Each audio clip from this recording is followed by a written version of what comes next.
It's not the government, the church, or even our schools. The home is the actual foundation of all societies, and it is steadily deteriorating. Do you realize how valuable your home is? Are you willing to do the homework required to be an influencer? A home influencer. Welcome to Homework with Kim. I'm Kimona Farkison, and together we take a candid look at our homes and the work we need to do within its four walls and in our families in order to fulfill our God-given assignments. Just look around, you see it. We have some homework to do, so let's get started.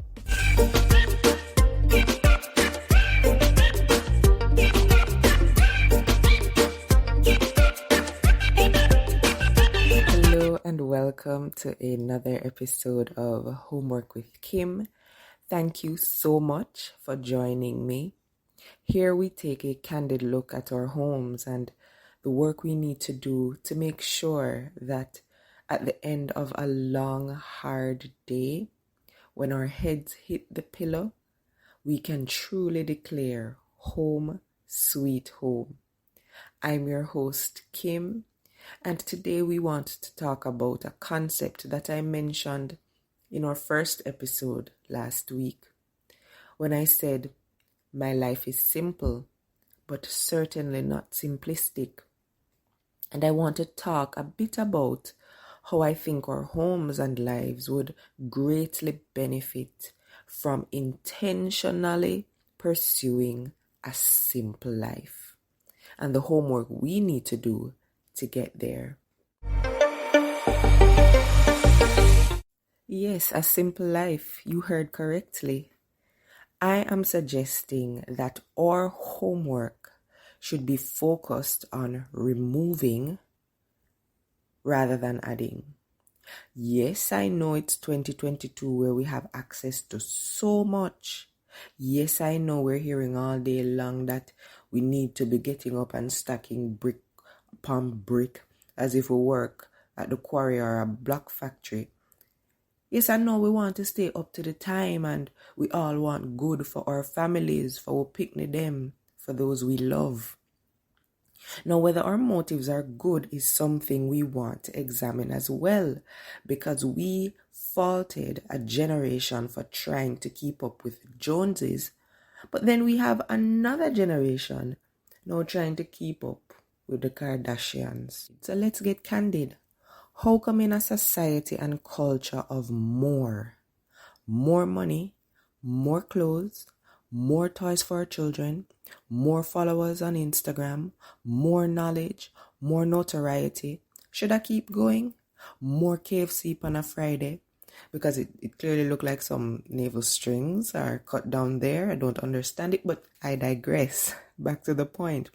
How come in this world where we have access to so much more, we still want more, and we still chase more. You know, when I was growing up and my mommy used to share my dinner, she would give to myself and my two siblings. We would say, thanks for the dinner, Mom. You know, your belly full. You wash the plate. You turn down the plate. And then about 2 hours later, she would hear the cupboard door go creak. And what's that? A chips bag ruffling.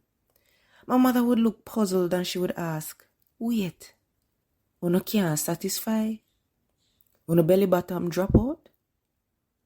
And that was a reasonable question, as it highlights the problem with the lifestyle choice of constantly desiring more. We are never satisfied. No matter how much we accumulate or accomplish, we will always make room for more, and there continues the cycle. We just can't satisfy. By definition, we belly bottom drop out. Have you ever thought or wondered how come our grandparents or great-grandparents and those before us who didn't have access to all this excess? How come they seemed less stressed? And yes, I teach a 4-year-old, so I had to throw in the rhyme in there. A serious question. They had far less than we did, but them never as stressed as we are. And I know people are going to come up with a myriad of reasons as to why, but I believe the answer is simple. The answer is simple. There is a benefit to simplifying our homes in a culture where we are being bombarded on every front. We're being told that more is what we really need. More is what our children need. But the truth is, it is possible. It is entirely possible that less is what our homes really need to thrive. What I am not saying is that we should be lazy, donkey, well, if I so kind of people. Not at all. I am suggesting that we ought to consider the work we need to do within the four walls of our homes to remove the unnecessary, to do some decluttering, to eliminate some things that in and of themselves are not necessarily bad things, but they are not essential.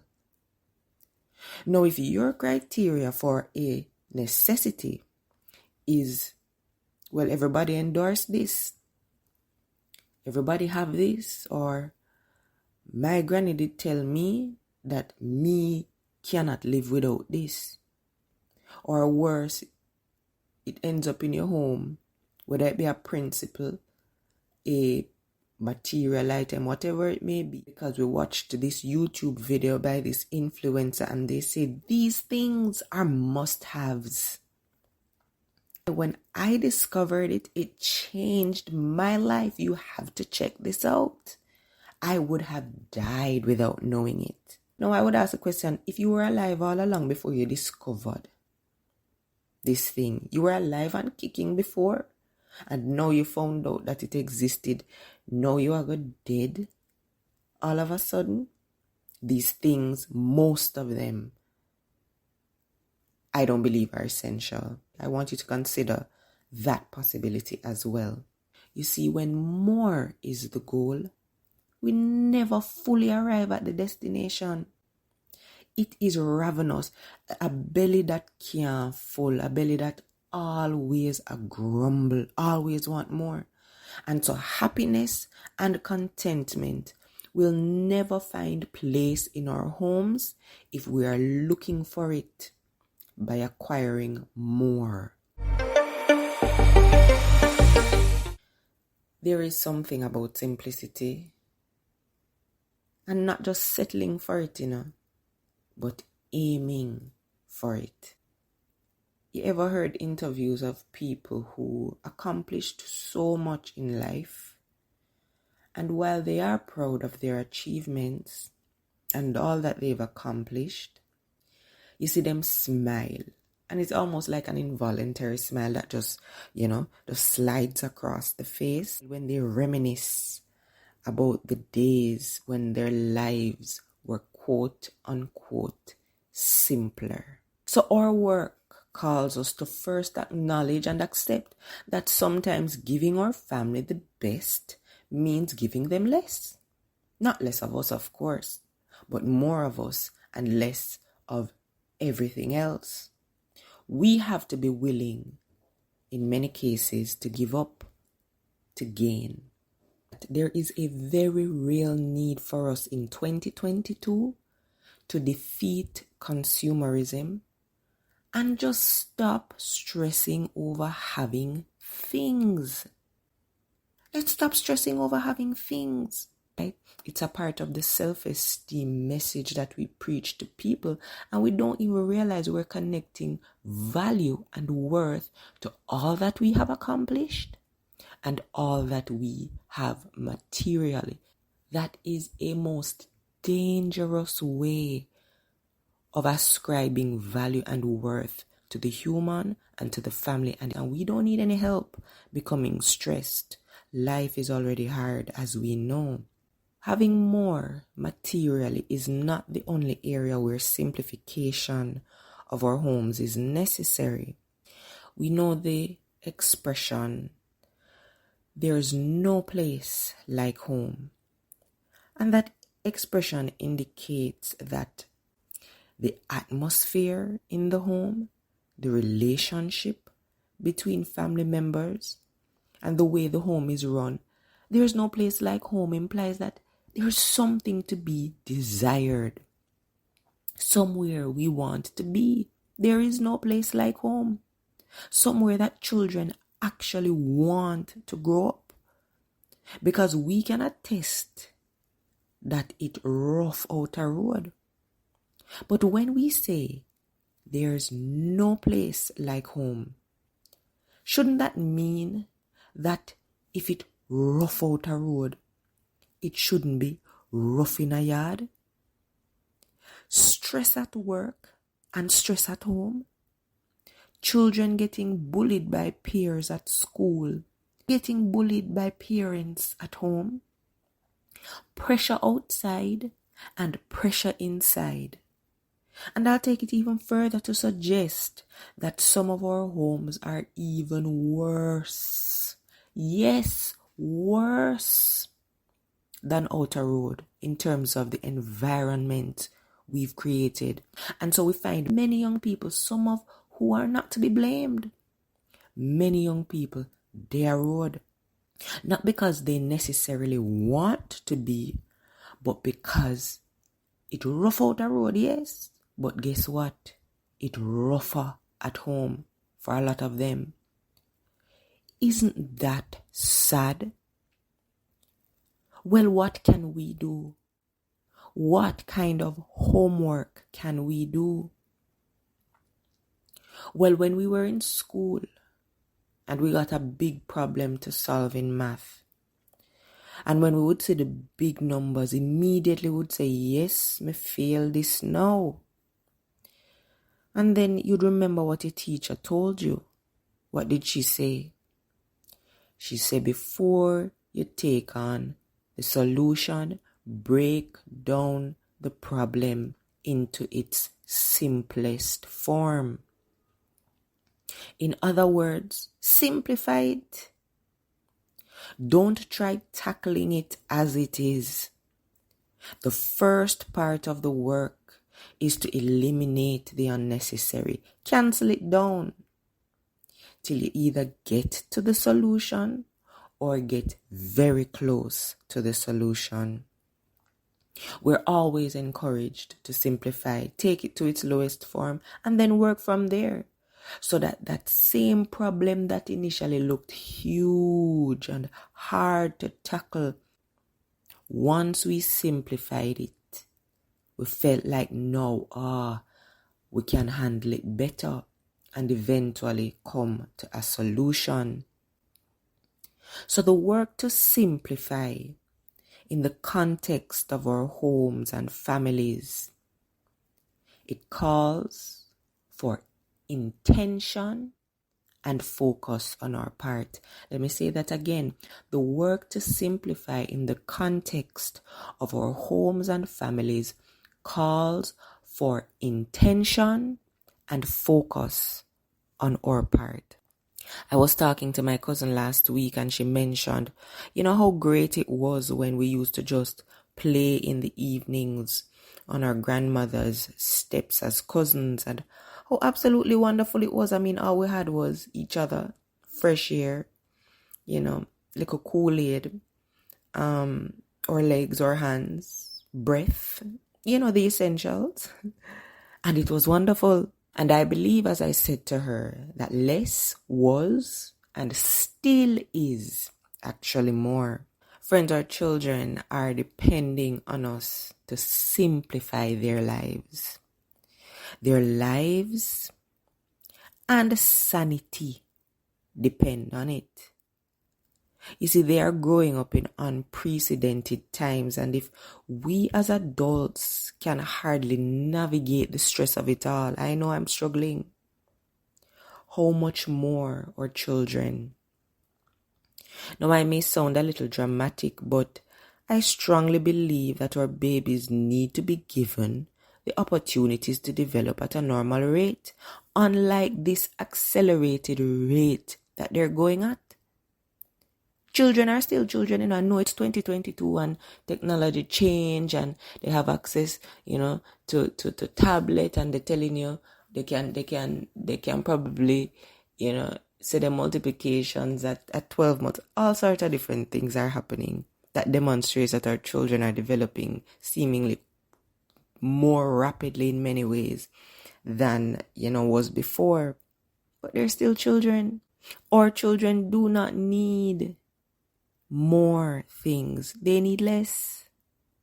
They are being overstimulated, overexposed, and clearly overwhelmed.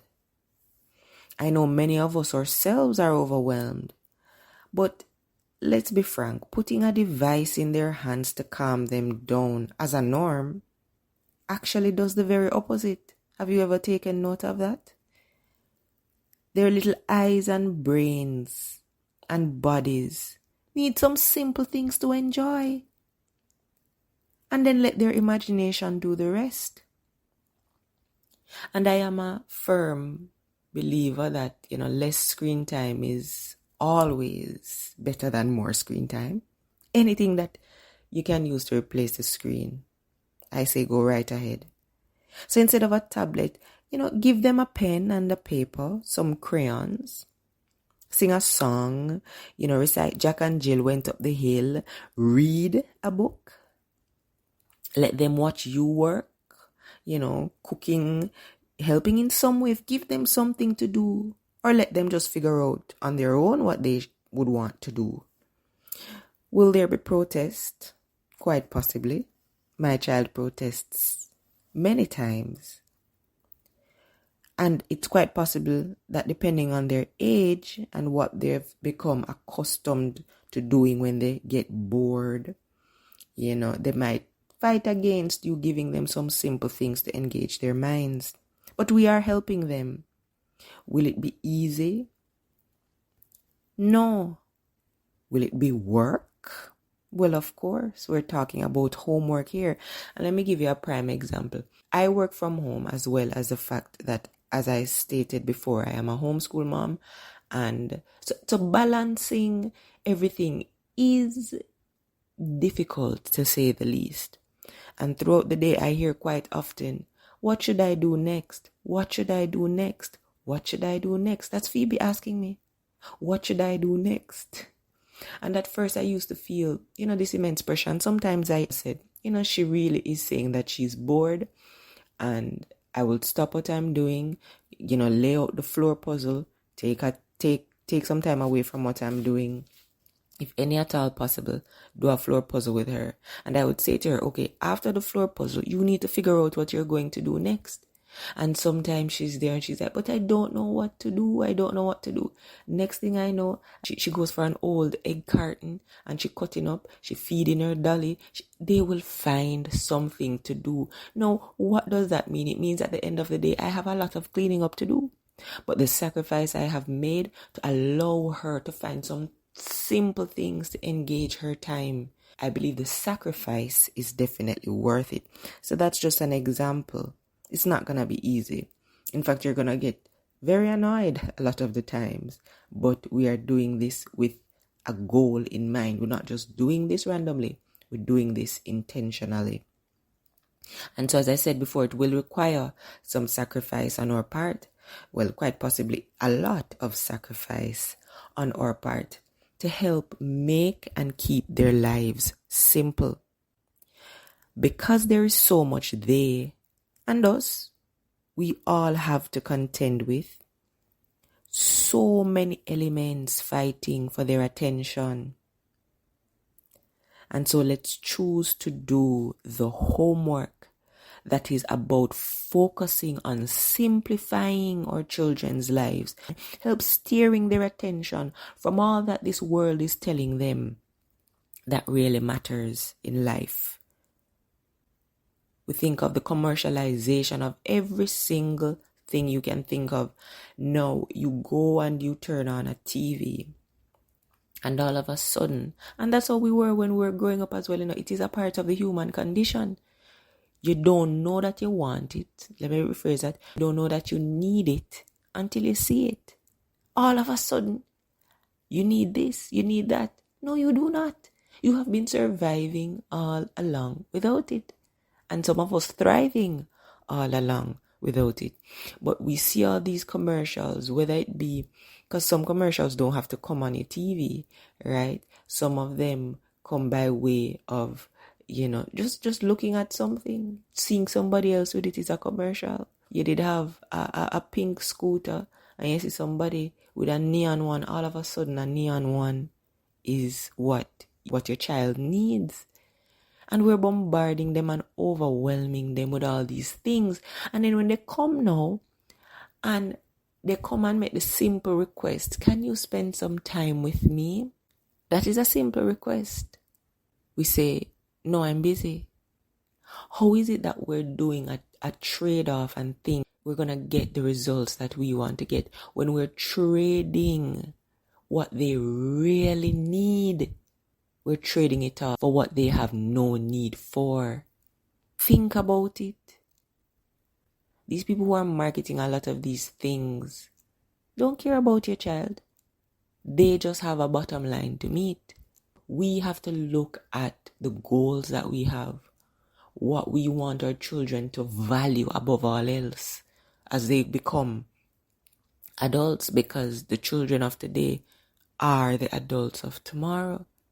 Do we want children who become the adults who are just thinking that their worth is connected to things and not to relationships? So the time is being spent on them focusing on developing what they can get rather than who they can become, rather than focusing on how they can contribute to developing their communities and making their families. If the Lord allows, they will eventually grow up to be able to raise children that they can connect with. Can you imagine a time when we just completely disconnect from people? Because I think that's where we're headed. And I believe the generations before us, it's all a slow fade. You don't get there overnight, but it's a slow fade until you can no longer see the very foundational principles that existed, that made the world a better place. And so let me close with this Bible verse. Philippians 4:11-13. I am not saying this because I am in need, for I have learned to be content whatever the circumstances. I know what it is to be in need, and I know what it is to have plenty.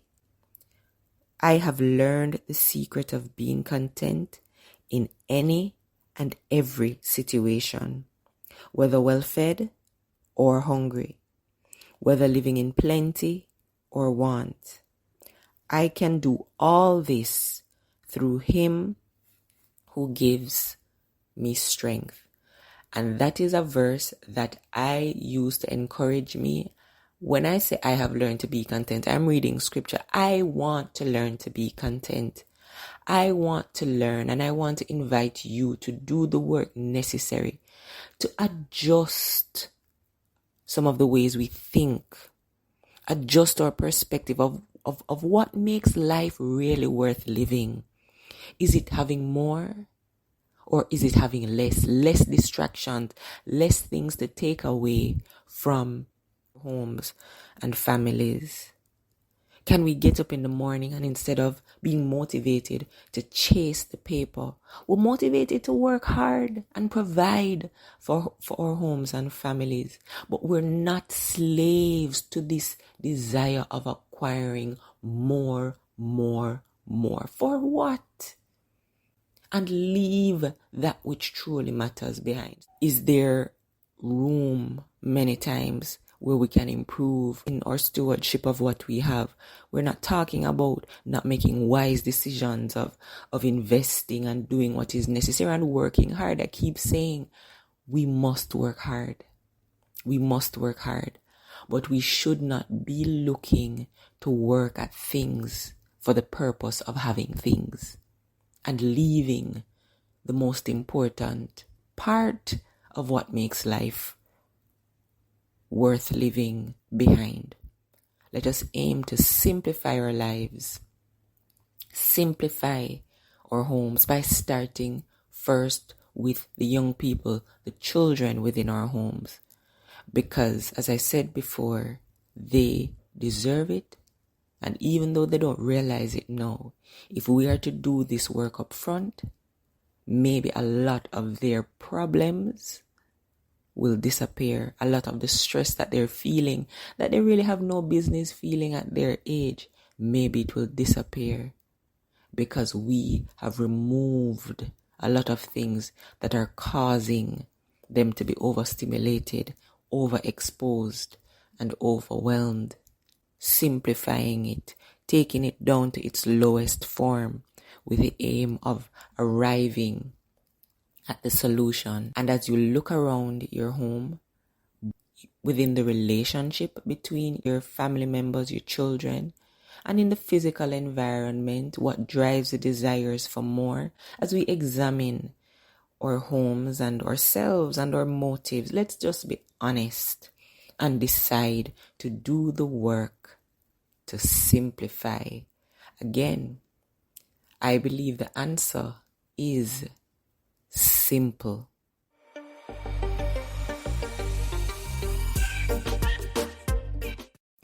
Thank you so much for joining me for another episode of Homework with Kim.